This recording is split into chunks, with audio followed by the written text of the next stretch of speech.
कौन ब्रह्मा का पिता है, कौन विष्णु की मां, शंकर का दादा कौन है, हमको दे बता। ये जानने के लिए कृपया सुनिए जगत गुरु तत्वदर्शी संत रामपाल जी महाराज के अमृत वचन सर्व पवित्र धर्मों के पवित्र शास्त्रों के आधार पर।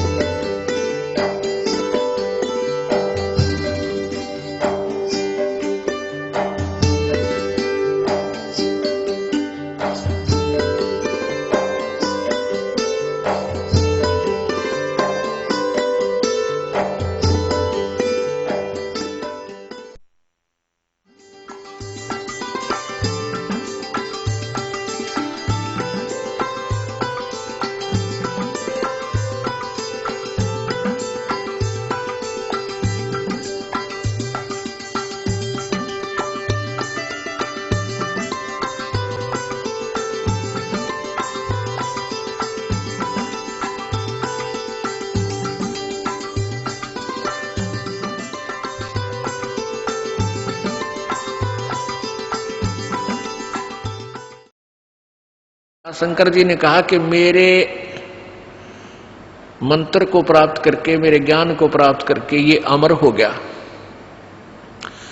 और इसको तेरी पत्नी के गर्भ से निकालो, मैं इसको मारूंगा, खत्म करूंगा, ये कहीं कुपात्र को ये ज्ञान ना दे दे। तो व्यास जी कहने लगे, भोलेनाथ एक तरफ तो कहते हो आपकी इस चर्चा से, आपके ज्ञान से ये अमर हो गया, और दूसरी तरफ कहो इसको मारूंगा। अमर को आप मारोगे कैसे? शिव जी तब तो चुप होकर चले गए। फिर ये 12 वर्ष तक मां के गर्भ में रहा। उन्हें सोचा क्योंकि ये बहुत बड़ी अध्यात्म ज्ञान बहुत विस्तार है, विस्तृत है, इसमें क्या होता है। कई आप सुनते होंगे स्वप्न आते हैं एक आध को कि मेरा बेटा मर गया था, मरा हुआ है और मुझे दिखाई दिया। वो कहने लगा कि मैं यहां रहता हूं इस घर में, वो घर भी और है कुछ दिखा है, और यहां छुप के रहता हूं। एक बच्चा जो था उसको पुनर्जन्म की याद थी, उसको पुनर्जन्म की याद थी अपने की, और वो 5-6 वर्ष का होते ही अपने पुनर्जन्म की सारी बातें, घर भी, गांव भी, नाम भी, माता पिता के, पत्नी के भी नाम बता दिए। वहां जाकर उन्होंने वेरीफाई भी किया कि सचमुच ये वही है। तो क्या बताता है कि उसकी मृत्यु हो गई थी किसी एक्सीडेंट में, और फिर क्या बताता है कि ये जो मेरे माता पिता वर्तमान वाले हैं ये कहीं से आ रहे थे, मैं इनके साथ साथ आ गया और फिर मां के पेट में प्रवेश कर गया। अब ऐसा कैसे है? ये है तो ये ईश्वर विधान, परमात्मा का विधान है कि जिससे संस्कार है वो उसके आसपास ही रहता है, उसमें गर्भ में भी विश्राम कर सकता है, लेकिन शरीर जब मिलेगा उसको अंदर पेट में भी, जब उसका योग बाल्य की तरफ से ही होगा, तो तब तक वो वहां एज ए प्रेत रह ले, उसको कुछ भी कहो, ऐसे रहते। तो उसको व्यास जी को इस बात का यकीन नहीं हुआ, क्योंकि पेट में ना कोई भारीपन, ना कोई ऐसी बात। तो उनको ये मालूम है कि वैसे भी शरण ले लेते हैं ऋषि लोग, ये पितर बने हुए। ये भी आध्यात्मिक ज्ञान है, तत्व ज्ञान है पुण्यात्मा, और धीरे धीरे समझ में आओ, क्योंकि हमने तो अज्ञान ठोक रखा, आज तक कोई सर पैर कोई पता ही नहीं था किसी भी मार्ग का। ये बार बार कंसेप्ट क्लियर क्यों करने पड़ रहे हैं कि हमने अज्ञान गणा सुन रखे है, और आपके मन में न्यू ना आ जाए। जो कथा अगर ये दास सिद्धि सुना दे तो आपके मन में सैकड़ों क्वेश्चन उठेंगे। तो दास चाहता है कि इस क्वेश्चन वाली बीमारी ने गिल खत्म करता चलो, तो दास के द्वारा दिया गया ज्ञान आपके हृदय में शीघ्र समाओगा। अब व्यास की पत्नी को पता नहीं था कि तेरे पेट में गर्भ में कोई बालक भी है कि नहीं है। उनको पता भी ऐसे ऋषि लोग पितर बनकर पितर रूप में भी प्रवेश कर जाते हैं। जो पितर टाइप होते हैं, जो अच्छी आत्माएं मर गई, वो भूत बन गई, वो भी अपने ही परिजनों के अंदर समाये रहते हैं, लेकिन वो परेशान नहीं करते हैं।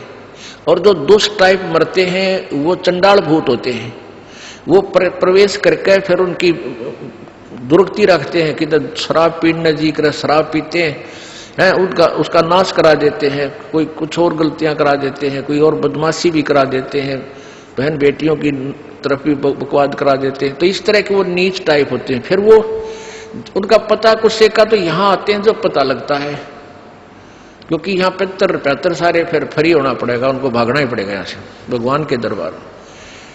अब क्या कि जैसे एक लड़की एक बेबे नाम ले रही थी अपना परमेश्वर कबीर जी का, और यहां से अपने घर गई मिश्री का प्रसाद, एक पड़ोस का बालक आ गया 8-9 वर्ष का बच्चा ने देवथी, वो भी आ गया, उसको भी दे दिया।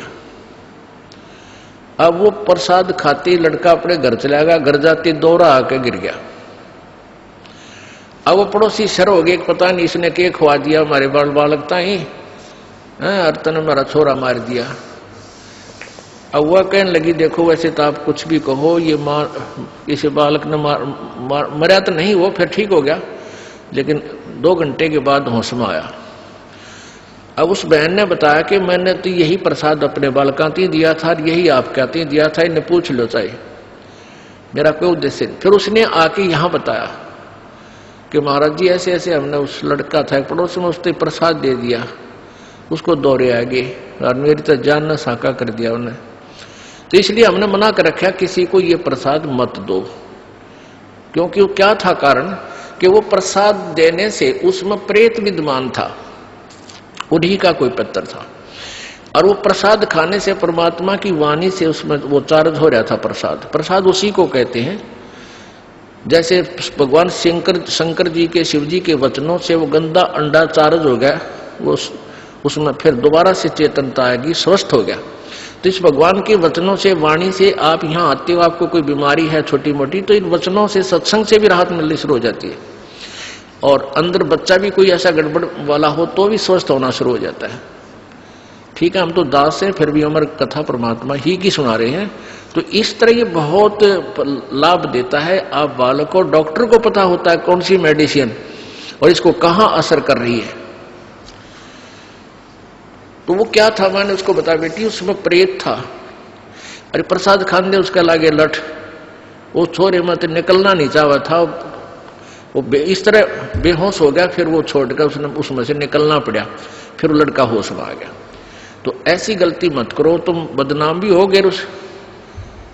उनको कोशिश करो फिर समझाने की, नाम दिलाने की अपने मित्रों को, भाई बहनों को, पड़ोसियों को, क्योंकि मालिक के दरबार में फिर ये नहीं रहते।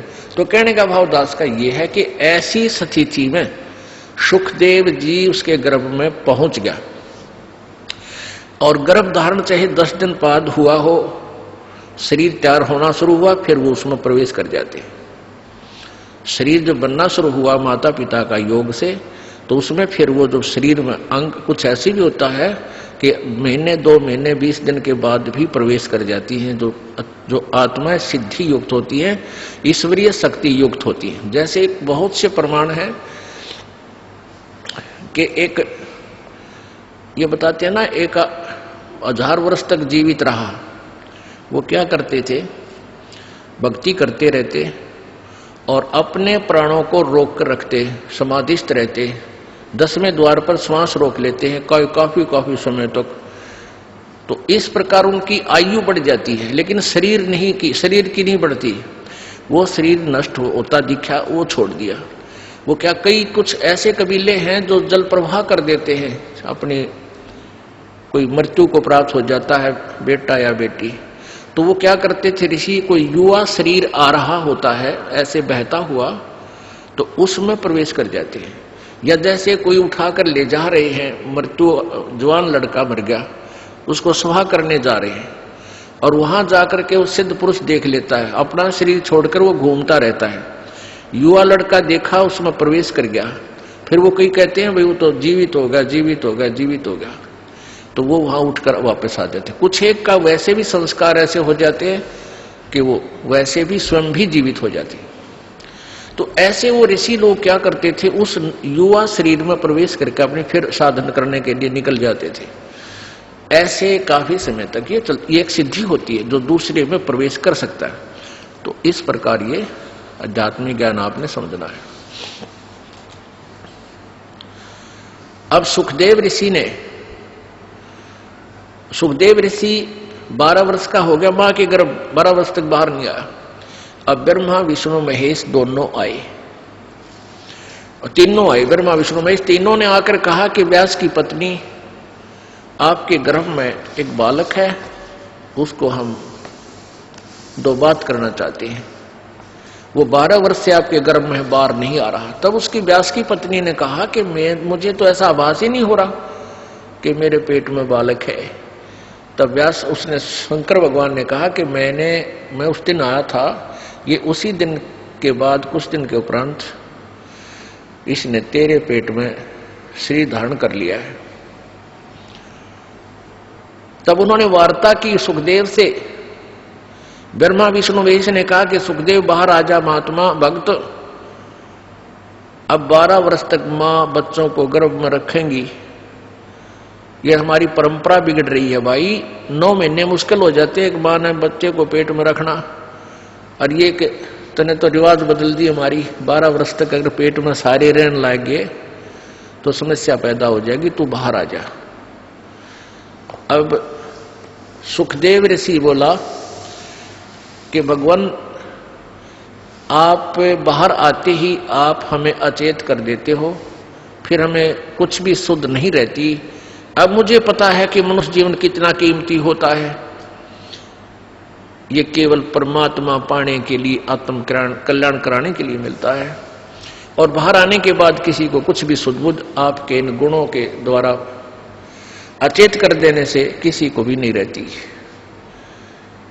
आप अपने इन गुणों को रोक लो,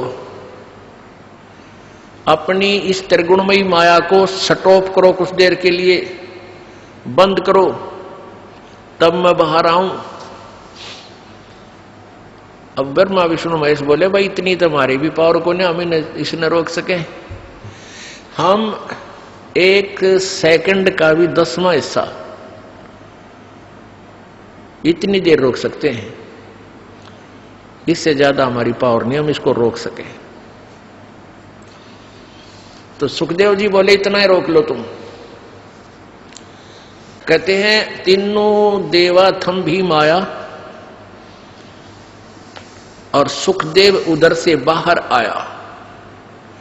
तीनों देवताओं ने या त्रिगुणमयी अपनी माया एक कहते हैं कि तीनों देवा थम भी माया, और उधर गर्भ से बाहर आया। सुखदेव सुख में उपजे राई सिंह समोए, 9 नाथ और शब्द 84 ही संग उपजे थे दोए। 9 नाथ और 84 शब्द। अब क्या बताते हैं कि सुखदेव सुख से उपजे राई सिंह समोए। अब जैसे भैंस के सींग पर या गाय का सींग जैसे ऐसे खड़ा है, सींग के ऊपर और राई रख दे, सरसों जैसा दाना होता राई का। ये पहले ऐसे ही एग्जाम्पल होया करते, इस तरह की ही जो है ना कथाएं होती थी, इस तरह की कहानियां होती थी। तो क्या कहा था भगवान, इन तीनों भगवानों ने कहा था कि इतनी देर हम माया रोक सकते हैं, अपनी त्रिगुणमयी माया, जब जैसे भैंस के या गाय के सींग पर राई धर दे, और जितनी देर हुआ राई रुके, यानी बस ये समझ लो इतनी देर। सुखदेव सुख में उपजे राई सिंह समोए, 9 नाथ और सिद्ध 84 संग उपजे थे दोए। अब जब इन तीनों देवताओं ने इतनी देर माया रोकी थी, अपनी त्रिगुणमयी माया, अपने इन गुणों को स्टॉप किया था, इससे ज्यादा रोक नहीं सकते, इनको बहुत प्रेशर है। तो उस समय कहते हैं 94 बच्चों का जन्म हुआ था।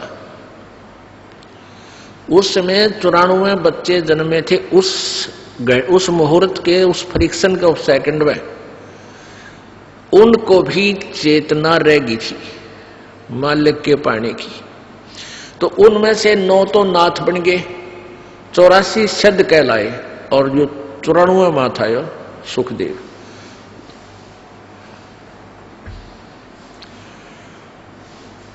तो सुखदेव जी बाहर आए उठकर अपनी कमर पे अपनी और नालियों की नो टांग के गेर के कंधे पे स्पीड खींच दी, चल पड़े। अब पुत्र के बारे में, पुत्र का मोह और पुत्र प्राप्ति बड़े सौभाग्य से मानी जाती है, जैसा कि इन लोक वेद वाले ने सबके घर ये इंजेक्शन ला रखा है और सभी पुत्र की इंतजार करते थे। तो 12 वर्ष बाट देखी, मतलब 12 वर्ष के बाद पुत्र आने वाला है। इस खुशी में व्यास जी फूला नहीं समावे, मेरा बेटा होगा, मेरा बेटा होगा। बेटा होया और बेटा उठ के चल पड़ा। तो व्यास ने कहा, अरे पुत्र, ए पुत्र, अरे एक बार शकल तो दिखा दे निकम्मे, तू चाल पड़ा। तेरे लिए मैं 12 कितने दिनों से भटक रहा था, मैं हमारा पुत्र नहीं हुआ, क्या कोई बालक नहीं हो रहा था। तब पीछे से ही कहता है वो सुखदेव, एक लेवा एक देवा दूतम, कोई किसे का पिता नहीं पूतम, ऋण संबंध जुड़ा एक ठाठा, अंश में सब 12 बाटा।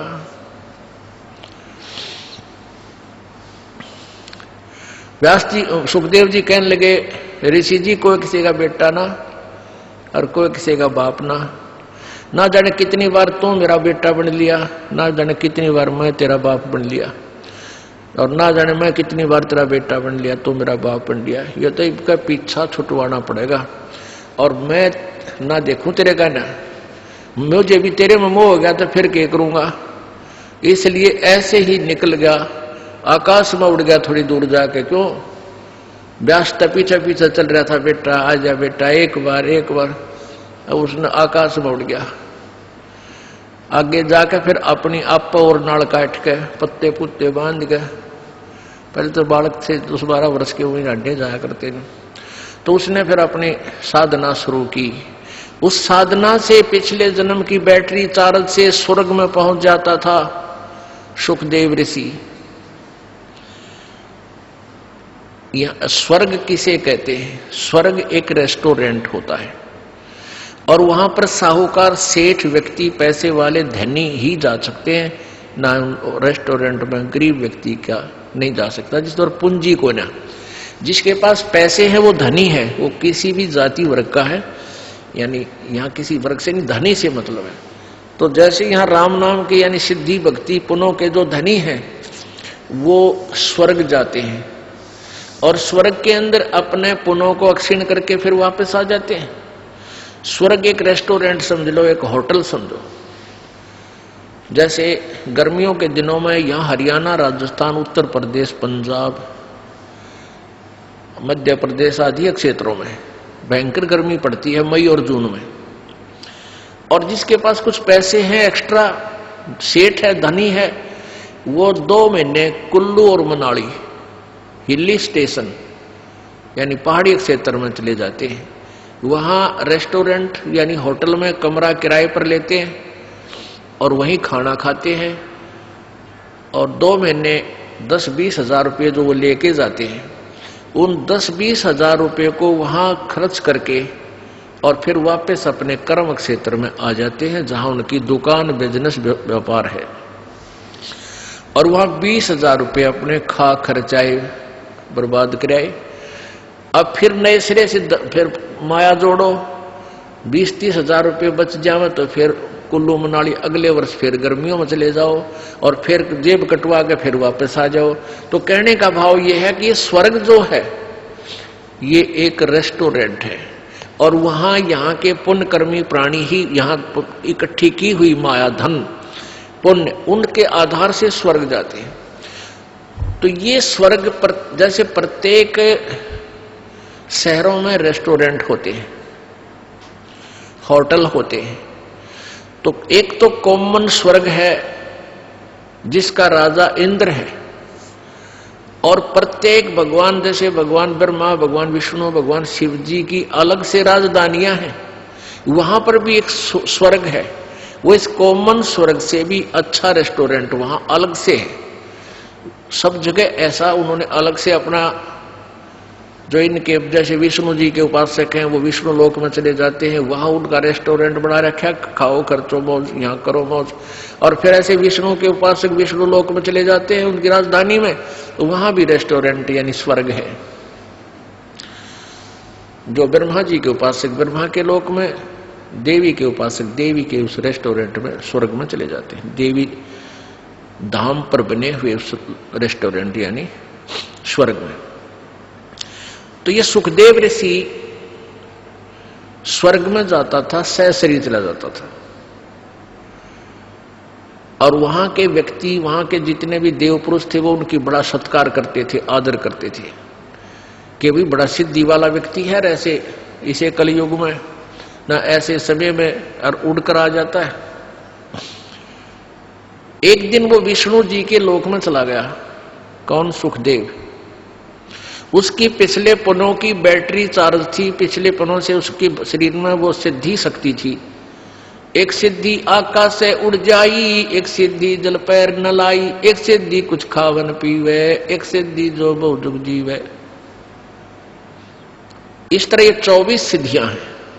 उनमें से एक आकाश में उड़ जाने वाली सिद्धि सुखदेव को प्राप्त हुई और हल्दी की गांठ से पंसारी बन गया, महर्षि सिद्ध बन गया। अब वो विष्णु लोक में पहुंच गया, जो कारण अला अला वो वहां पहुंच गया। अब जो ही विष्णु लोक में वो पहुंचा तो वहां स्वर्ग में पहुंचा, उस रेस्टोरेंट यानी रेस्ट हाउस में, वो वीआईपी रेस्ट हाउस। वहां जाकर उसने पहरेदारों से, नौकरों से, पार्षदों से कहा कि मैं पृथ्वी लोक से आया हूं, सुखदेव ऋषि मेरा नाम है और मैं स्वर्ग में जाना चाहता हूं। अब उनने वहां जो गेट कीपर थे, सेवादार थे, पहरेदार, पौलिया बोलते हैं, यानी जो डोडी में जो बैठे रहते हैं, उनसे जाकर कहा तो वो कहने लगे जी ठीक है, आओ ऋषि जी, आपके गुरुजी कौन है? अब वहां जाकर पता चला इनको, जैसे अगर मान ले को डुप्लीकेट गुरुजी भी होगा किसी का, उसको वापस भेज दिया जाएगा, और गुरु नहीं है तो भी।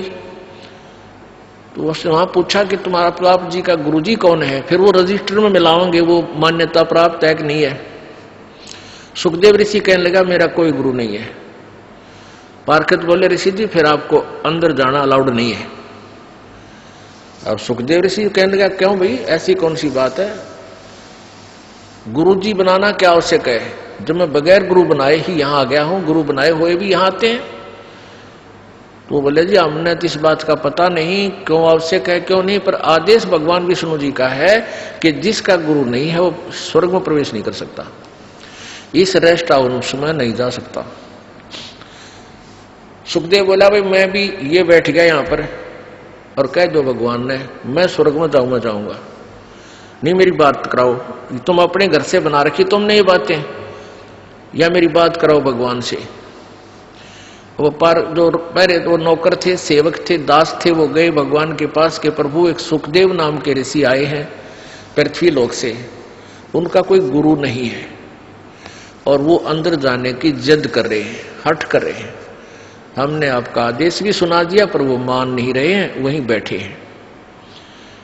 तो विष्णु जी ने कहा यहां लाओ बुला के।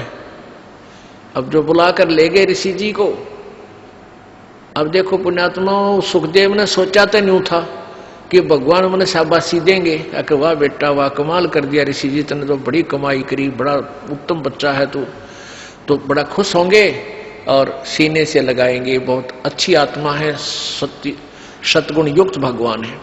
अब जब वो सामने खड़ा हुआ सुखदेव ऋषि, तो भगवान विष्णु ने कहा भी यहां किस लिए आया ऋषि जी, कारण बताया यहां आने का। जब चेहरे पर वह रौनक ना देखी भगवान का, वह आधा फ्यूज तो उड़े हो लिया, बात तो बिगड़ गई। कहने लगा भगवान मैं रेस्ट इस स्वर्ग में एंटर करना चाहूं था, आपके पार्षद ना करने देते। भगवान ने पूछा अपने नौकरों से भाई क्यों नहीं जाने देते ऋषि जी को, क्या कारण है। पार्षदों ने बताया, उन सेवादारों ने बताया कि भगवान इन गुरु को नहीं बना रखा, ये विदाउट गुरु है, निगुरे हैं ये। तो भगवान विष्णु बोला, अरे सुखदेव तेरी मति मारी गई, तने कोई गुरु नहीं बना रखा? अगर नहीं भगवान, कि जाओ और गुरु धारण करो और फिर यहाँ आओ बेटा, क्यों नहीं रस्ट तुझे स्वर्ग में रखेंगे? बगैर गुरु के यहाँ आ नहीं सकता, ये नियम है भगवान, अध्यात्म नियम है। अब सुखदेव कहता है कि भगवान उस पृथ्वी लोक पर मेरे तुलना में मेरे बराबर कोई संत ऋषि नहीं है, मैं किससे को गुरु बनाऊं? अब विष्णु जी बोले, भाई यह भी तेरी कमजोरी है, यह भी कमजोरी है तेरे अंदर, यह भी एक निकम्मापन बोल रहा है जब तू अपने आप को इतना महान बना बैठा। एक बुढ़ा एक डॉक्टर के पास गया, अब अस्थि पिंजर सा रह रहा, बुढ़ा कति कमजोर, हड्डी चाम सूख गया, मांस सूख रहा।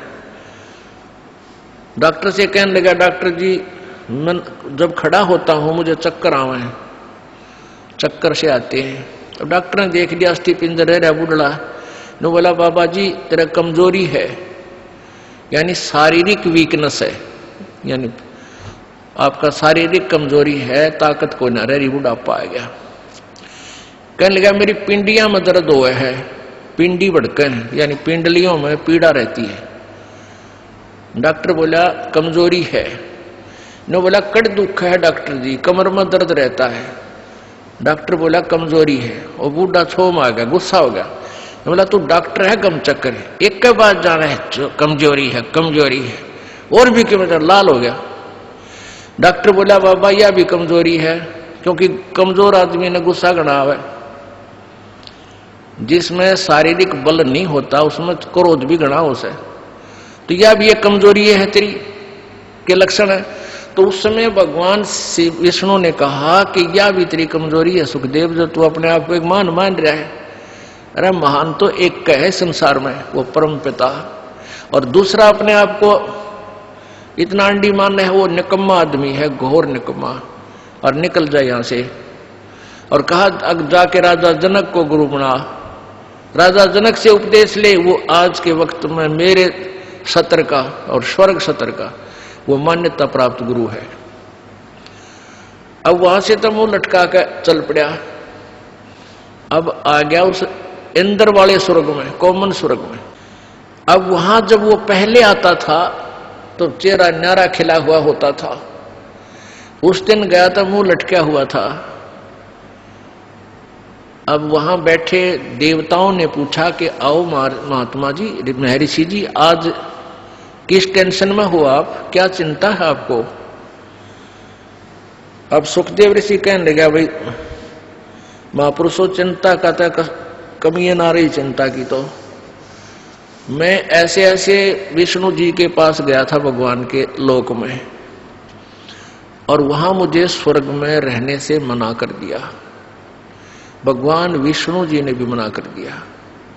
लेकिन वो देवता कहने लगे, दूसरे जो वहां स्वर्ग में के वासी थे, कहने लगे सुखदेव सच्ची बात बता, तने के गुस्ताखी कर रखी है? भगवान विष्णु वो तो बड़े खुश होते हैं, देवताओं को सीने से लगाते हैं, ऋषियों को भक्तों को सबको प्यार देते हैं, तो अपनी नालायकी बता के गलती करे, गड़बड़ कहाँ है? तो भगवान ने क्यों मना किया आपको वहां रहने से? तब सुखदेव ऋषि कहता है कि भाई मैंने गुरु ना बना रखे, मैंने गुरु धारण नहीं कर रखा। तो वहां जितने भी कागभूषण या दूसरे ऋषि थे, नारद जी या दूसरे संत देवता बैठे थे, कहने लगे ऋषि जी तुम तो जुल्म कर दिया। ओहो, अरे हम तो आपको बुद्धिमान व्यक्ति मानने थे, शायद आपने गुरु धारण कर रखा होगा इसलिए यहाँ आते थे, आगे से यहाँ भी आपको हम अच्छी दृष्टि से नहीं देखेंगे अगर आपका गुरु नहीं होगा तो। तब वो कहने लगे भाई आज तो चलो कोई नाम ना ले, वह पिछला पुण्य है, जब तक तो ये बैटरी चार्ज रहेगी, सुख भी रहेगा, घर में भी सुख रहेगा, सारे ठाठ नजर आएंगे। जिस दिन ये पुण्य समाप्त हो जाएंगे और फिर पाप कर्म का जब गिरडा फिरेगा, पापों का जब चक्कर चलेगा, तब भाई 84 लाख योनियों में कितने गधे बने पाओगे। जो ही उन्होंने कहा कि 84 लाख योनियों में अगर गुरु लेकर के पुनः बैटरी चार्ज नहीं की गुरु से उपदेश नहीं लिया, गुरु नहीं बनाया, तो अगले जन्म में गधे की योनि में भी जा सकते हैं। तो एक आधा सख्त बोलनिया भी होता है, कहने लगे सुखदेव या 2 दिन के सोच ले, तेरी सिद्धि चार्ज हो रही है बैटरी, या खत्म हो जाएगी, फिर गधा बनेगा। अब जो ही उन्होंने कहा कि गधा बनेगा, तो उसको अपना पिछले जन्म, पूर्व जन्म की एक कथा याद आ गई, एक जीवन याद आ गया कि उसमें वो अंधा बना हुआ था, गधा बना हुआ था और गधा भी अंधा। तब सुखदेव ऋषि ने कहा कि ओहो, आप बात तो सही कह रहे हो। एक बार मैं गधा की योनि भोग रहा था और अंधा हो गया। मेरे मालिक कुमार ने मुझे त्याग दिया, 2 मारे लठ और कर दिया जंगल की ओर। तो मैं चल पड़ा एक पगडंडी पर, चलता चलता चलता चलता दूर जंगल में चला गया। वहां एक थोड़ा सा नाला था, उस नाले में मैं गिरने लगा। मैंने अगले पैर जब जाने लगे, मैंने थोड़ा सा आगे को भागना चाहा, इतने में अगले पैर आगे से जा टिका अगले किनारे पर, पीछा टिक गया पिछले किनारे पर, पुड़ी बन गई मेरी, फिक्स हो गया, नीचे पैर टिके नहीं। तो वहां इक्का दुक्का आदमी आवा था, क्योंकि दूर स्थान होने के कारण वो मेरे ऊपर पैर रखे और पार हो जाए, उनने मैं पुड़ी बना दिया, पुल बना दिया। और 1 हफ्ते तक, 10 दिन तक मैं भुगत भुगत कर मरा। अब जाऊंगा और मैं तो गुरु धारण करूंगा। अब परमात्मा कबीर परमेश्वर जी के ज्ञान से परिचित होने के बाद आदरणीय गरीबदास साहिब जी क्या कहते हैं, भाई सुखदेव ने 84 भुगती बना पजावे खरवो, तेरी क्या बुनियाद प्राणी तू पेंडा पंथ पकड़वो। सुखदेव ने 84 भुगती बना पजावे खरवो। ओह, कि सुखदेव जैसे ऋषियों ने भी 84 लाख योनियां भोगनी पड़ी। और पजावा होता है जैसे ये कुम्हार मटके बनाए हैं, पकाते हैं, फिर वो ऊंचा होता चला जाता है, तो वहां गधे के द्वारा ईंटें भी पकाते हैं, उसमें पजावे में ईंटें पकाते हैं और मटके भी पकाते हैं। तो वो उसकी राख से ऊंचा होता चला जाता है, बहुत ऊंचे, तो फिर वो ऊपर ही बनाना शुरू कर देते हैं। और नीचे से गधे के ऊपर थैला डाल के नीचे से कच्ची ईंट डाल के ऊपर ले जाते हैं। वहां जाते ही पक्की ईंट डाल देते हैं, कच्ची उतारते ही, और उनको नीचे ले आते हैं। यहां बताना चाहते हैं कि सुखदेव ने 84 लाख योनियां भोगनी पड़ी, जो सच साधना नहीं कर रहे हो तुम। और बना पजावे खरवो, खर माने गधा, और तेरी क्या बुनियाद पराड़ी तू पेंडा पंथ पकड़वो। आपकी क्या बुनियाद है, आपकी क्या औकात है, आप वो रास्ता पकड़ो। पेंडा माने रास्ता, पंथ। अपने आत्माओं थोड़ा सा सावधानी से सुना करो सत्संग में। ये बात कहने सुनो की ना है, ये कर पाड़न की है। ये कोई कथा नहीं, हम कोई कथावाचक नहीं है, हम आपके ये इंजेक्शन ला रहे हैं। और जो इस इंजेक्शन की दवाई ना अंदर नहीं जान दोगे, कान नामक है, इंजेक्शन लगते हैं ये, और तुम कान ठीक नहीं रखोगे, इंजेक्शन की औषधि बाहर गिर जाएगी। वो लाभ के देगी आपको, क्यों दो, यहाँ किस लिए आए, फिर आपको लाभ क्या होगा। ये मानव शरीर सदा नहीं रहेगा, और इस मानव शरीर का उद्देश्य क्या है वो आपको सत्संग से ही पता चलेगा। समाज में तो आपको जितना ज्ञान था वो आपको पता है, केवल रोजी रोटी पेट भरने के धंधे तक ही वो आपको ट्रेनिंग देते हैं। अब इस कथा से आपको हर तरह से शिक्षा मिलेगी। तो क्या फिर सुखदेव ऋषि ने उन ऋषियों से कहा कि महात्माओं बात तो आपकी ठीक है और गुरु भी बनाऊंगा, लेकिन भगवान ने तो एक और समस्या पैदा कर दी। अब वो ऋषि बोले, वो देवता बोले वहां के, कहने लगे सुखदेव पहले तत्न बोलन का बेरा नहीं। अरे भगवान समस्या पैदा करते हैं कभी, और तो उनको समस्या मानता, जो भगवान तुझे कोई वचन बताए होंगे, कोई ज्ञान दिया है, उसको तू समस्या कहता है। अब उसने क्या कहा कि भगवान ने एक समस्या और मेरे सामने खड़ी कर दी। वो देवता बोले क्या खड़ी कर दी भाई? ऋषि जी बताओ। कि भगवान ने कहा है कि राजा जनक से नाम ले, उनको गुरु धारण कर। अब क्या कहता है वो सुखदेव ऋषि?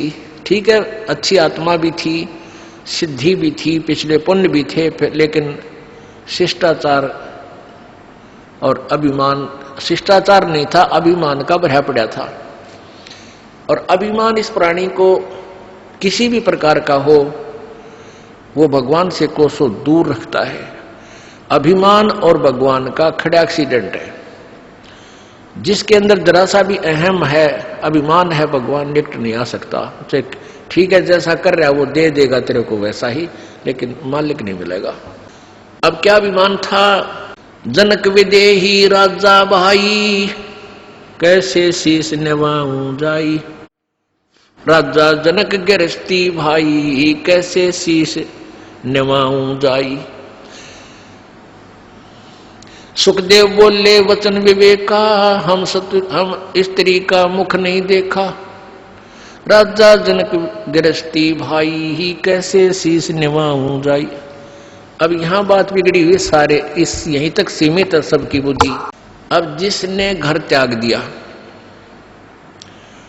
वो कर्म सन्यासी हो गया। बालक त्याग दिए, राज त्याग दिया, जंगल में जा बैठा, वो कर्म सन्यासी है। और जो बाल बच्चों के साथ या घर पे रहता है वो कर्म योगी है। तो जिसने कर्म सन्यास कर दिया, यानी जंगल में चला गया और ब्रह्मचारी रह गया, बाल ब्रह्मचारी बचपन से, तो वो तो फिर जमाए कति अकड़ पाड़ जाए, तेरा जैसा कोई सहे कोई ना। वो इससे बात मैं टीटी पागले है कि मैं ब्रह्मचारी हूं, मैंने स्त्री ग्रहण नहीं की है। तो ये सुखदेव में ये अवगुण और था कि मैं बाल ब्रह्मचारी हूं, मैंने स्त्री का मुंह भी ना देखा। राजा जनक का कई रानी है और उसको गुरु कैसे बनाऊं, वो तो गृहस्थी आदमी है। इसके लिए परमात्मा का विधान बताता है, केले की कोपीन है जो फूल पान फल खाही, नर का मुख नहीं देखते जो बस्ती निकट ना जाई। वो जंगल के रोज हैं जो मनुष्यों बिद के जाई, निस्तिन फिरे उजाड़ में नो परमात्मा पावे नाही।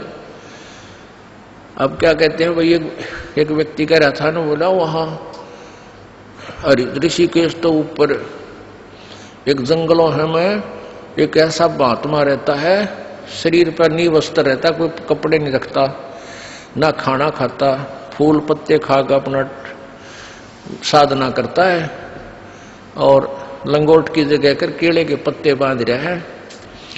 और भाई एक दिन बस नहीं थोड़ी सी कसर रहेगी, उनके उसके दर्शन ना हुए। जो ही मैंने उनकी तरफ दृष्टि की, उनका मुंह बैक हो गया और वो भाग के गुफा में जा बड़े की तो गहरे, और जब दर्शन हो जाती है तो बेड़ा पार हो जाता है। अब इसके विषय में कहते हैं, परमात्मा का विधान बता रहा है कि कीड़े की कोपीन है, लंगोट पर्दे पे, यानी इतने त्यागी बैरागी समझते हो, लगते हैं तुम्हें। केले की कोपीन है, पान यानी पत्ते, फूल और फल खाही, और आदमी का मुख नहीं देखते। कहते वो महात्मा आदमी के निकट ना आता, अंदर घुस जा, भाई महापुरुष पड़ा है। कहते नरक का मुख नहीं देखते जो, और बस्ती निकट ना जाही, गांव के आसपास नहीं जाते हैं मांगने। वो जंगल के रोज हैं, ये नील गाय होती है ना, जो आदमियां ने देख के, पहले ये नील गायें आदमी को देखो भाग लिया और फड़क गए। ये थोड़ा फर्क पड़ता जा रहा, जंगल रहे कोई ना, जहाँ की बाज बूझ के थक ले बेचारी, फिर ये इतना पहले वाला स्थिति नहीं रही। तो पहले ये आदमी दिखते भाग को, पूरा लाइन की लाइन बढ़ जाती थी जंगलों में। तो परमात्मा उन साधकों को, परमात्मा का विधान, उनकी अमरवाणी बताती है कि वो तो जंगल के रोज हैं, जो आदमियां तो बेदक के बाजे डर के, और ऐसे निस्तन फिरो उजाड़ में, वो जंगल में चाहे दिन रात धक्के खान दे रही हो, नो परमात्मा पावे नहीं। उसके पाने की विधि न्यारी है। फिर क्या बताते हैं, डेरे डांडे खुश रहो ये खुसरे लेना मोक्ष, ध्रुव प्रहलाद पार होगे फिर डेरे में क्या दोष। डेरा माने गृहस्थी। अब क्या बताया परमात्मा की अमरवाणी क्या बता रही है, सच्चिदानंद की घन की वाणी में विस्तार से कहे गए सारे ज्ञान, तत्व ज्ञान, जो गीता जी अध्याय नंबर 4 के श्लोक 32 में कहा, जिसके विषय में कि डेरे डंडे खुश रहो, अपने घर में गृहस्थी में आनंद से रहो, खुश रहो। यदि कोई न्यूक है कि बालक शादी ना कराने से ही मोक्ष होगा, उसकी यह अज्ञान सिद्धांत है। भाई ध्रुव प्रहलाद को तुम पार मानते हो तुम्हारे विधान से कि ध्रुव प्रहलाद पार हो गए, और ध्रुव प्रहलाद दोनों ही घर में थे, गृहस्थी थे, इनने ब्याह करवाया, इनके बालक हुए और ये पार हुए। फिर ब्याह करवाने में यानी गृहस्थी में दोष क्या है? तरी कुछ बुद्धि से काम लो। और यदि तुम समझते हो कि भाई शादी ना कराने मात्र से यानी स्त्री संग ना करने मात्र से ही मोक्ष है, तो तुम्हारा नंबर तो बहुत देर तक आता। ये यानी ये खुसरे नपुंसक ये तो पहले पार हो जाते तुम्हारे से। केवल एक इसी सत्र को, इसी लेवल से तुम अपने आप को सुपीरियर मानते हो, तो तुमसे सुपीरियर तो ये हिजड़े हैं। बचपन से ही चाहते हुए भी इनमें विकार नहीं हो सकता, और तुम तक की तक काम बिगाड़ सकते हो।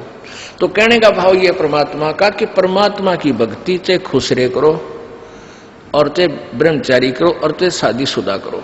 लेकिन दुराचार बुरा है तो सबका काम बनेगा, लेकिन शास्त्र अनुकूल हो। अब यहां समस्या और आ जाती है। गीता जी अध्याय नंबर 3 के प्रारंभ में ही 8-9 श्लोकों में स्पष्ट किया है कि एक तो कर्म सन्यासी, एक कर्मयोगी। कर्मयोगी जो बाल बच्चेदार गृहस्थी है, कर्म सन्यासी जिसने घर त्याग दिया, यानी काम छोड़ दिया, अपना बैठ कर केवल हठ योग को साधना पर लाग रहे। वैसे तो यदि उनकी शास्त्र अनुकूल साधना नहीं है, दोनों ही व्यर्थ हैं, अश्रेयकर, वो श्रेयकर नहीं है, अच्छी नहीं है। और फिर भी यदि शास्त्र अनुकूल साधना भी कर रहे हैं, उनमें भी मान ले उनके अंदर भी ये त्रुटि है कि मान लीजिए जैसे एक गृहस्थी वही साधना कर रहा है शास्त्र अनुकूल, और एक कर्म सन्यासी कर रहा है जंगल में बैठ कर उसी साधना, तो उन दोनों में से भी गृहस्थी फिर भी ठीक है, क्योंकि उसमें अभिमान कोई ना, अभिमान नहीं है तो कोई संत आकर के कभी ना कभी उसको ज्ञान भी दे देगा। और जिसने कर्म संन्यास कर दिया, जंगल में चला गया, बाल ब्रह्मचारी कहता अपने आप को, या वैसे बालक त्याग कर चला गया, उसमें ये सबसे बड़ा अवगुण हो जाता है कि वो मानने को दूसरे की अभिमानी हो जाता है। तो इनसे कहते हैं वो कर्म योगी अच्छे हैं, श्रेष्ठ हैं। श्रेष्ठ क्यों है? क्योंकि उसकी तुलना में, क्योंकि वो मान जाएंगे, भगवान की भक्ति कर लेंगे। एक बार क्या था कि अब कर्म सन्यासी और कर्म योगी की भी करना पड़ेगा, थोड़ा डिस्क्रिप्शन देना पड़ेगा, इसका विवरण सा उदाहरण। पहले ये दास ज्यादा विस्तृत से नहीं बताता था, नो खुल कर बता, भाई जैसे जिन्हें शादी नहीं करवाई वो कर्म सन्यासी है, यानी जो काम छोड़ गए। और फिर कथा आती है जैसे राजा जनक भी शादीशुदा था, बाल बच्चेदार था, यो पार हो गया, ध्रुव भी पार हो गया, प्रहलाद भी बाल बच्चेदार था, पार हुआ, गरीबदास जी बाल बच्चेदार थे, पार हुए। और ये ऐसे ऐसे जो शादी नहीं करा रहे थे, ब्रह्मचारी रहते थे, ऐसे करते थे, वो नरक गए। तो यहाँ एक भगत आ रहा है सेवा में राजस्थान से, 8-9 वर्षों से हमारे साथ ही रह रहा है। उसने ये सत्संग सुन लिया, वो केवल अपना उद्देश्य यही लेकर आया हुआ है कि मैं अपना पीछा छुड़वाऊं। उसका वैसे रामकरण नाम है, हमारे यहाँ रहता है आश्रम में। तो उसने 2-3 बार कुदरती ऐसा सूत बैठ गया, शॉर्टकट में वो बात ऐसी बतानी पड़ गई, तो उसका वहम हो गया कि भाई जो शादी कराम है वही पार होंगे, और जो शादी नहीं कराता मैं तो रह गया। फिर तो उसने सोचा तो बात बिगड़ेगी, यानी उसका उद्देश्य जो था परमात्मा पाना चाहिए, चाहे ब्याह करवाना पड़ जाए, मैं ब्याह भी शादी भी करवाऊंगा। तो उसने एक भगत से कहा, बोला मैं तो घर जाऊंगा। और उसकी गर्दन में डिफेक्ट है, ऐसे ऐसे करता है वो हर दिन में। वो कोई या भी रजा है दाता की भगवान का नहीं गणा लगेगा तो थोड़ा बहुत बड़ा रहता है डिफेक्ट शरीर में। तो उसने मेरे से कहा जी रामकरण घर जान की कहे। मैंने सोचा भाई किसी बालक ने आपस में कवा सुनी होगी या कोई अभाव बच्चे को ना होना चाहिए, यहाँ हमारे आया हुआ है रह रहा है। मैंने उसको बुलाकर पूछा, माँ बेटा कोई दुख है, किसी ने कुछ कह दिया तेरे थे? ना जी। मैं और क्या करेगा? बोला ब्याह करवाऊंगा। भाई तेरी नाड़ तो काम करने का तो ना नो नो तेरी नाड़ करे न कमी कित पंगम पांदे है तो नो। बोला जी मेरा मोक्ष ना हो है, उन्होंने नो सुना है जो ब्याह करवा उसका मोक्ष होगा। अरे तरह के जब ये फिर उसको समझा बेटा उद्देश्य ब्याह से नहीं है। कर्म सन्यासी वो होता है जो जंगल में चला गया काम का हाथ और हठियों करके बैठ जाता है। आप तो आश्रम में रहकर भी कर्मयोगी हो, सारा सेवा करते हो। अब वो जूतों की सेवा कर, जोड़ा घर में सेवा करे जूतों वाले में, और सेवा भी करे जब भी फुर्सत मिलता है अपना बैठ कर भजन करता है वो क्योंकि ये ज्ञान को इसलिए दास चाहता है हर कंसेप्ट एक बार क्लियर करता चालो कदे कोई रह जा दूरा फिर ऐसे कमजोरी रह जा बच्चे में। तो भाव ये नहीं उस होता कि शादी करवाओ या ना करो। जैसे पहले हमने देखा गामा में एक घर में 6-5 लड़के हुआ करते, एक ब्याह जानदार बाकी सारे बिना ब्याह थे। तो वो भी कर्म योगी थे, वो धंधा करा करते अपना, कोई पाली जा रहा है, कोई आड़ी जा रहा है, कोई कुछ कर रहा है, कोई किस तो ऐसे था। वो भी कर्म योगी थे, कर्म सन्यासी नहीं थे। तो कहने का भाव ये है कि अब परमात्मा कह रहे हैं अब सुखदेव को ये अभिमान हो गया कि मैं तो बाल ब्रह्मचारी और राजा जनक गृहस्थी भाई और कैसे शीश निभाऊं जाई। ये अभिमान और हो नकलियों में जो घर छोड़ के आंडे लाल कपड़े पहन गए। ये मैं सुना करता इनके पास जाता था बैठता तो एक दूसरे ने कहते थे तो गृहस्थी को अपने पास बैठाता है, यानी उनका आसन होता था। जैसे एक चारपाई पर बैठ गया एक बाबा जी और उसने को बैठा लिया अपना लाडला सा चेला भी अपने पास घर वाला अकाजा भाई यार। दूसरा देख लेना उसने जाते घेर दे क्योंकि तूने गृहस्थी को अपने बराबर बैठा लिया। तो संत में और गृहस्थी में क्या अंतर रहा? ये तो वैसे यहाँ तक उलझ पुलझ हो रहे थे। तो वो है बीमारी राजा इसमें सुखदेव ऋषि में थी कि मैं तो एक बाल ब्रह्मचारी मैं गृहस्थी में, और वो राजा जनक एक राजा और ऊपर से फिर गृहस्थी। एक नारी त्याग दीनी 5 नारी गैल वे। ये नारी घर ने त्याग के कौन जाता है? जो ये महसूस करता है कि मेरी भक्ति में मेरी पत्नी बाधक है और वो घर त्याग कर जंगल में चला गया। तो परमात्मा का विधान बता रहा है एक नारी त्याग दीनी 5 नारी गैल वे। पाया ना द्वारा मुक्ति का सुखदेव करी बहु सैलवे। एक नारी त्याग दीनी, भक्ति में बाधक जो पत्नी थी वह तने एक त्याग दी। और ये 5 और रही काम क्रोध मोह लोभ अहंकार। ये 5 नारी यानी भक्ति बाधक तेरे संग वे गैल वे। और पाया ना द्वारा मुक्ति का सुखदेव करी बहु सैल वे।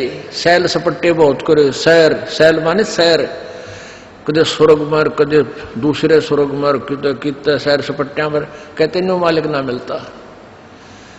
वो कैसे मिला? कबीर परमेश्वर कहते हैं गर्भ योगेश्वर गुरु बिना भाई लग गया हर की सेव। कहे कबीर बैकुंठ से फेर दिया सुखदेव। गर्भ योगेश्वर यानी मां के गर्भ में ही इतना ज्ञानी पा के गया था वो गर्भ योगेश्वर सुखदेव। कहते हैं स्वर्ग में चला गया बिना गुरु के, वहां से उसको वापस फेर दिया, वापस पटक दिया। गर्भ योगेश्वर गुरु बिना वो लग गया हर की सेव। कहे कबीर बैकुंठ से वो फेर दिया सुखदेव। राजा जनक गुरु किया फिर कीनी हर की सेवे, कह कबीर बैकुंठ में वो ओलट मिले सुखदेव। वो फिर स्वर्ग में गए राजा जनक को गुरु बना के। अब राजा जनक कैसे गुरु बनाया? अब सुखदेव वहां से चलकर आ गए स्वर्ग से, उन ऋषियों से वार्ता करके, देवताओं से। उसका फिर भी ना जची बात तक अपने पिताजी के पास चलता हूं। व्यास जी बड़े पहुंचे हुए हैं, चारों वेदों का राइटर हैं और ऐसे ऐसे बड़े महान आत्मा है हमारे पिताजी। अब उनसे मिलो। देखो घर तांडी पाक के गया था कि मैं बाप का मुंह भी देखूं कि जब मेरा मुझे ममता हो जा। ये उनकी अपनी लोक वेद था, अपनी सोच थी। अच्छी सोच होते हुए भी डिफेक्टिव थी, क्योंकि वो सुचारू नहीं थी, वो शास्त्र अनुकूल नहीं थी। अभिमान हो गया कि मैंने पिता का मुंह भी नहीं देखा, चल पड़ा। और फिर पिताजी के पास आना पड़ा। सुखदेव के पास आया ना, सुखदेव अपने पिताजी व्यास जी के पास आए और कहा, पिताजी प्रणाम। कहा गया पुत्र, कहा गया पिताजी। बड़ी खुशी हुई, सीने से लगाया, पिता ने प्यार किया, बैठा दिया, भाई घने दिन में आया है बेटा। फिर कहने लगा, पुत्र आज कुछ मायूस से नजर आ रहे हो, टेंशन किस बात की है आपको? अब सुखदेव ने सारी कथा बता दी, कैसे ऐसे भगवान विष्णु के लोक में गया था, उन्होंने नहीं मुझे स्वीकार किया और कहा गुरु बनाओ। और गुरु बनाने के लिए भी राजा जनक को कह दिया। अब राजा जनक गृहस्थी, बाल बच्चेदार, मैं कैसे जाऊं? अब देखो, जब उन देवताओं के पास स्वर्ग में सुखदेव ऋषि ने यह प्रश्न किया कि भगवान ने मेरे सामने एक समस्या उत्पन्न कर दी, तो देवता कहने लगे, पता लगा कि समस्या क्या है कि राजा जनक से उपदेश ले। तो अब यही प्रश्न उसने अपने पिताजी से किया कि नाम तो मैं लूं पिताजी, लेकिन मेरे सामने भगवान ने एक समस्या पैदा कर दी, मेरे सामने एक समस्या उत्पन्न कर दी। तो सुखदेव उस व्यास जी के ये वचन सुनते ही हृदय में पीड़ा हुई कि बालक तो ठीक ना बोलता, यू ऋषि वाले लक्षण इसमें लग नहीं रहे। जब भगवान को न्यू कह समस्या पैदा कर दी, भगवान समस्या पैदा करते कभी मन में सोचा ही था। फिर भी अपने रोक कर कहा कि क्या बात होगी पुत्र, कि भगवान ने कहा कि राजा जनक से उपदेश ले ले। राजा जनक तो बाल बच्चेदार, कई रानियां उसके हैं, और मैंने स्त्री का मुंह भी नहीं देखा, मैं बाल ब्रह्मचारी। अब एक गृहस्थी को क्यों कर शीश निभाऊं, मैं तो मैं ऋषि। अब सुखदेव व्यास बोला, भाई तेरा जन्म किस तो हुआ है? आपसे, यानी मेरे पिता और ये हमारी माता जी। फिर हम के हैं भाई, हम गृहस्थी को ना, तो मेरे सामने क्यों शीश निभाया फिर आके? तो भाई लग गया था अच्छा बच्चा, लेकिन सुखदेव तो ने कुछ नहीं करी बेटा। मैं सोचू था मेरा बेटा मेरा नाम रोशन करेगा और महान बनेगा। जब इतना त्याग किया, मैंने अपने दिल पर पत्थर रखा, पुत्र के मोह में कई दिन तड़पता रहा, आहार भी नहीं किया, फिर भी न सोची चल अपना कल्याण करवा लेगा। तो नरक में जाकर गधा बनेगा, नालायक तने करके रखा है, अभी तक तूने गुरु नहीं बनाया। और फिर ऊपर से कहता है कि भगवान ने समस्या पैदा करती, भगवान ने तो तेरी करड़ाई टाल दी, और जाके नाम ले ले नालायक, उस महापुरुष के चरणों में गिर जा। भगवान का आदेश, और भगवान पाना चाहे और उसके आदेश का पालन नहीं कर रहा है, कहाँ ठिकाना तेरा? संत ऋषि साधु किसी सतर के भी क्यों ना हो, वो बोलिया करे सुर में, नो कहा करे डोम की रोएगी तो सुर में रोएगी। तो ये हमारे जो संत साधक ऋषि जो जैसे उन्हें किसी सत्र का ज्ञान है, वो बोलिया करे एक सुर में, भाई गुरु तो बनाना ही पड़ेगा। और इतना विमान भगवान का आदेश, और उसी के पास जाना चाहता है, फिर गुरु ने उसका पालन नहीं करा, डबल डिफेक्ट हो गया तेरे में। अब और विकल्प ना देख के अब पहुंचा सुखदेव ऋषि राजा जनक के पास के बाद तो बिगड़ गई, क्योंकि उसका उद्देश्य तो राम परमात्मा पाना, कल्याण कराना ही था। इसलिए उसने फिर अपना वो मान भी त्यागना पड़ा। अब जिसने भगवान सी है तो धीरे धीरे सेट तो हो जाएगा, और जो कति नास्तिक है, डबल नास्तिक साकेट, उसने फिर वो समझावा कैसे। अब राजा जनक के पास पहुंचा, साधु वेशभूषा, लाल कपड़े, फिर तो सेट हो लिया था ना, ऋषि बन गया था, बड़ी बड़ी दाढ़ी और जटा। अब राजा जनक गृहस्थी था, राजा था। राजा में जैसे गीता में लिखा है ना 3 अध्याय में कि गृहस्थ कर्म योगी में अभिमान नहीं होता, इसलिए वो कर्म सन्यासी से ठीक श्रेष्ठ यानी कुछ अच्छा है। तो यही होता है गृहस्थी में, चाहे वो राजा भी हो और चाहे आम व्यक्ति है, भक्त है, परमात्मा से परिचित है विधान से, तो उसमें नम्रता होती है। आए का आदर करे और चलता निभावे शीश, और तुलसी ऐसे मीत से कोई मिलना विश्व बीस। आए का आदर नहीं, नाने नन में ने तुलसी वहां ना जाइयो चे कंचन वर्षा में। ये जो तुलसी जी की जो वाणी है ये व्यवहार में ज्यादा है। अब कई यहाँ इस बात को ये यहाँ लागू नहीं होती सत्संग में, यहाँ तो ये लागू होती है कि संत मिलन को जाइए तजमाया अभिमान, और जो जो कदम आगे रखे ओहे एक समान है। यहाँ तो कोई आदर मान अपमान करो को ना कोई, मम संत शरण जगत जान छोई। यहाँ आप आते हो परमात्मा पाने के लिए इस दास के पास, आपको यहाँ कोई उलट सुलट बोल भी जाता है, कोई उसकी परवाह नहीं करनी, जिसने भगवान चाहिए। मान अमान करो को ना कोई, चाहे समाज वाले भी आपका मान अपमान करें। और मम संत शरण जगत जान छोई, यानी यहाँ थोड़ी सी अपने अपने विचारों में भी अंतर होता है। ये परम संत पूर्ण परमात्मा के विचार हैं और वो तुलसीदास के एक व्यवहारिक विचार हैं। लेकिन यहाँ थोड़ा सा लागू होता है कि गृहस्थी के पास कोई भी आता है तो सबसे पहले प्रणाम करे। सतसाहेब, जैसे हम सतसाहेब बोलते हैं, मान ले कोई राम राम बोलता है तो उसको राम राम ही में उत्तर दे देवे। नमस्ते करता है तो नमस्ते जी, आओ बैठो, तो उसका आदर सत्कारी स्वाभाविक गुण होना चाहिए गृहस्थी में। तो ऐसे वो जो कि पहले वाले सभी में ये विद्यमान था। तो राजा जनक खड़े हो गए सिंहासन छोड़कर, जब एक ऋषि जी उनके द्वार पर आए, साधु वेशभूषा वाले।